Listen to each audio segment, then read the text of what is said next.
Oman বর্তমানে বাংলাদেশিদের জন্য ফ্যামিলি ভিসা বা পারিবারিক ভিসা আংশিকভাবে চালু রেখেছে। 2023 সালের শেষে সব ধরনের ভিসা বন্ধ থাকলেও 2024 সালের মাঝামাঝি থেকে ওমান সরকার বিশেষ 12টি ক্যাটাগরিতে নিষেধাজ্ঞা শিথিল করেছে, যার মধ্যে ফ্যামিলি ভিসা অন্যতম। আজকের 25শে ডিসেম্বর 2025 আপডেট অনুযায়ী বিস্তারিত নিচে দেওয়া হলো।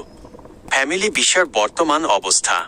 বর্তমানে ওমানে বসবাসরত বাংলাদেশি প্রবাসীরা তাদের স্ত্রী ও সন্তানদের জন্য ভিসার আবেদন করতে পারছেন, তবে এটি মূলত দক্ষ পেশাদার স্কিল্ড প্রফেশনালস এবং নির্দিষ্ট বেতনভুক্ত ব্যক্তিদের জন্য উন্মুক্ত। 2. কারা আবেদন করতে পারবেন? ওমান সরকারের ঘোষণা অনুযায়ী 12টি ক্যাটাগরির লোক এই সুবিধা পাবেন। এর মধ্যে প্রধান পেশাগুলো হলো ডাক্তার, ইঞ্জিনিয়ার এবং নার্স, শিক্ষক এবং হিসাবরক্ষক, অ্যাকাউন্টেন্ট, ব্যবসায়ী বা ইনভেস্টর, জিসিসি ভুক্ত দেশগুলোতে বসবাসরত বাংলাদেশি নাগরিক, সরকারি বা অফিসিয়াল ভিসাধারী ব্যক্তি। 3. ভিসার প্রয়োজনীয় শর্তসমূহ। বেতন সীমা।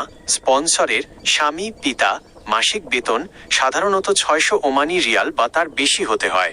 পেশাভেদে কিছু ক্ষেত্রে শিথিলযোগ্য হতে পারে। বাসস্থান। আবেদনকারীর নামে রেন্ট এগ্রিমেন্ট বা থাকার সুব্যবস্থা থাকতে হবে। ডকুমেন্টস। বিয়ের সার্টিফিকেট স্ত্রীর জন্য এবং জন্ম সনদ সন্তানদের জন্য অবশ্যই বাংলাদেশ পররাষ্ট্র মন্ত্রণালয় এবং ওমান দূতাবাস থেকে সত্যায়িত হতে হবে। Medical report.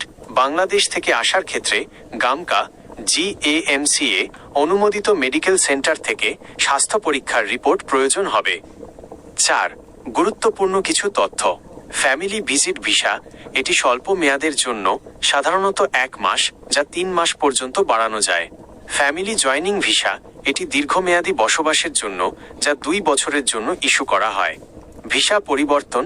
বর্তমানে ট্যুরিস্ট বা ভিজিট ভিসায় ওমান গিয়ে সেটি সরাসরি ওয়ার্কিং ভিসায় পরিবর্তন করার সুযোগ কঠোরভাবে নিয়ন্ত্রিত বা বন্ধ রয়েছে।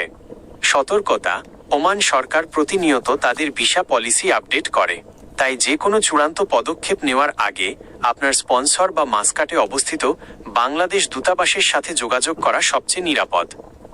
আপনি কি আপনার পরিবারের জন্য ভিসার আবেদন করার প্রক্রিয়া বা প্রয়োজনীয় কাগজের সঠিক তালিকা সম্পর্কে আরও বিস্তারিত জানতে চান?